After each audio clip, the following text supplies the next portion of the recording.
If I had asked you at 18, what do you see yourself doing with your life? Did you have hopes and dreams of really making something out of yourself, or at that point were you still too stuck in the street shit and you couldn't really see past it?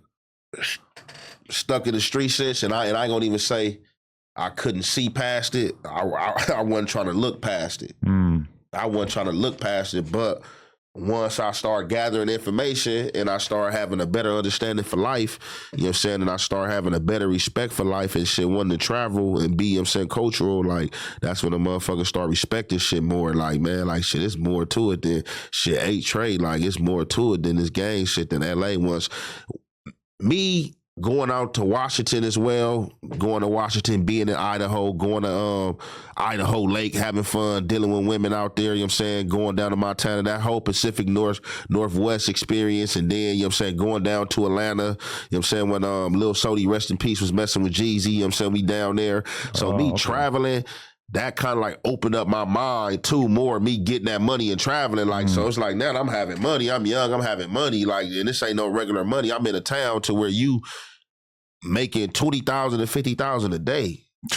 Your head up, just like, damn. So it's just like, you know, with that growth gotta come. Like, I can't stay. You're in a place where like all the LA politics don't really matter anymore. And it's like this, you grow up in LA in the streets and it's like, you just feel like this is everything. Exactly. And it's like, it's such a small world, but it's like, you have to understand it if you want to survive. And then once you start to travel the world and stuff, like I've had a lot of people that I talked to over the years where I realized that the world, it didn't take much to open the world up for them and make them realize that they could do something with themselves that was a lot bigger than their surroundings. Exactly. So that's just how it was for me. Now, once I got the experience and once you start reading, because like I said, like I love reading, like, so once I got to start reading, and I'm not just reading, like I'm not like I got past the urban books quick. Like I really want to read some shit with some substance. Like you feel me? So I'm reading Behold the Pale White Horse, you know. I'm reading like shit that's gonna have you thinking outside the box. I'm reading political shit, you know what I'm saying? I'm reading shit that's gonna like really have your mind thinking, you know what I'm saying, business shit, war shit, you know what I'm saying? Just, you know, autobiography. So once you start reading, that's gonna help you experience too. And then like for real, you really gonna want more. Like just me going to jail, doing all that jail time, that shit never institutionalized me. Like, you know, I was there, like, in mind, but in spirit, like, shit, I was on the streets. Like, couldn't just wait to get out. You know, it was always a phase for me. You know, I was going through this, but yeah, you know, it's just, you know, at Pelican Bay at 18, man, like, I didn't have I start gaining and capturing the vision, you know what I'm saying, to take me on a process that, you know what I'm saying, I'm trending on now, you know what I'm saying? Right. So, okay, you were doing all this time. Would you think of the time period where you were going up to the Northwest and when you were making all this money, moving all these pills and everything, which we can get to, but was that kind of like an in-between phase in your life in the sense that you're not doing all these sort of like rinky-dink crimes and shit? You're moving on to bigger things, still like serious consequences, but you know, you're starting to see serious money. So it's like, it's actually seeming like it's worth your time to be taking these risks and shit. When did that whole part of your life take off? Because like there's well-documented YouTube videos about the whole thing that you guys had going on. It must actually be kind of crazy for you because some of those videos have only been out for like 6 months or whatever, and it really breaks shit down to the point where everybody can tell that you were not that you were really doing shit. So like the paperwork public knowledge though. So like the thing is, like, even with the indictment, like, so for me, it ain't really, they don't know when I went out there. Right. They don't know what time I went out there, so they don't really know what time I went out there. So even like, only thing they did have right before I went out there, I was already making money off of that town before I even stepped out there. I was in LA making money, but just me and getting caught up in the shit that was going on in LA and the gang shit, you know, one of my bros had just got at me like, man, bro, you got to get out the way, bro. Like all this shit down here that's going on, you keep involving yourself in, like you keep putting your life on the line for the shit, bro.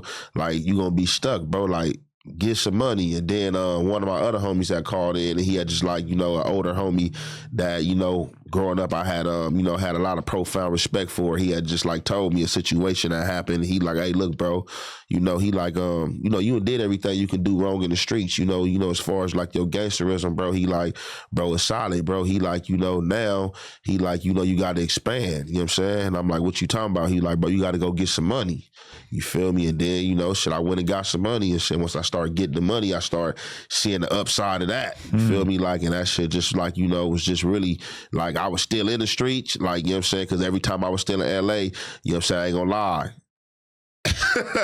Like, I'll be looking at these rappers, right? Like Dirk, you know what I'm saying? The young boys, like them dudes, you feel me? I be looking at a lot of them, like how they got money and still, you know what I'm saying, wanted to involve themselves or be involved in the street stuff. You know what I'm saying? I was a person that was involved in the street stuff before the money. So when I start getting the money, I was still involved and you would start making, you know what I'm saying, some of the wrong decisions, you know what I'm saying, because you feeling the power of that money. But, you know what I'm saying, like slowly for surely, like once you see how that money coming in, you ain't gonna have enough time to involve yourself in the bullshit. That's when you gotta elevate your game and play a different position. That's why, like, gotta understand when they say it's levels to this shit. Like, if you was, you know what I'm saying, popping your gun at 12, 13, 14, whatever, all through your 20s, like, man, you ain't gonna be doing that shit up in your 30s or at certain ages, man. You gotta play a different position, man. Like, and that's part, you know what I'm saying, of, you know what I'm saying, you elevate, you know what I'm saying? Because, okay, the picture that some of these documentaries about your past and shit kind of painted, it just sounds like a crazy scenario because you go up to a town, to an area in the Northwest. Are you mostly like servicing, like crackheads and shit, or is it more like college kids, normal people? College kids. College kids. Man, I used to be on Gonzaga campus, but it ain't just college kids. So it's the whole town, like working class people. These Oxycontin pills, regular is doing it. This ain't like you selling no crack or crystal meth. Right. So like you dealing with that got money. It'd be probably work here at No Jumper. That's in your position. For sure. You know Some oxy heads around here.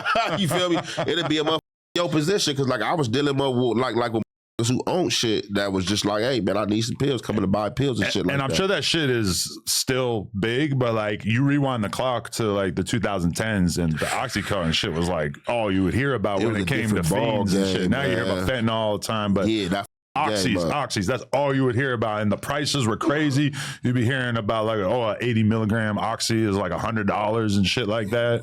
125, shit like that, for sure. Hell yeah, to where they had to like make them to where you couldn't even couldn't chop them up anymore, smoke them or shoot them up. You feel me? Like, so they turned the OCs into OPs, and then people started messing with the oxycodones, the oxy 30s. You know what I'm saying?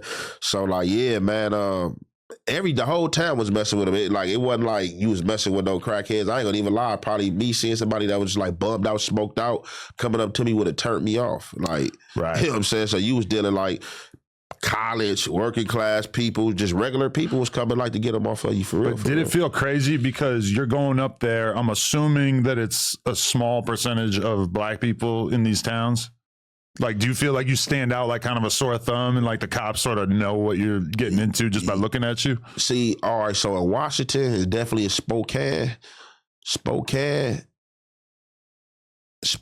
is probably like the percentage, like it's a lot of black people up there, like blacks and whites, the percentage like even out to where like I think the mixed population is more than the actual black and white population because, blacks and whites up there made a lot. Okay. So it's like I was sticking out, but I was sticking out on the basis because of I don't look like the blacks from up there. Exactly, yeah. They feel tell. Me? They especially can tell. Like you got a different swag. You got a bunch of tattoos and shit too. So it's like, the cops like, think about it. They look at these people every day, all day. They kind of know what they're looking at. For sure. Yeah. And I'm coming up there. So and like by that time I was going up there like I wasn't dressing like a game maker, but it's just like I'm coming from a big city. So if you coming from a city like a LA or New York, you got like a different swag. You coming up here shit with red monkey jeans, polo, Evisu, different shit that they really don't have up here. They got to go to Seattle for this shit. So just seeing your swag and how you walk and talk, And like, so when people used to hear me talk, just like, even like just meeting women and all that, like, oh my God, you not from here, huh? Like, nah, like, yeah, 'cause you different from the black guys from up here. And I'd be like, oh, all right. So like, yeah, definitely, you definitely do, you know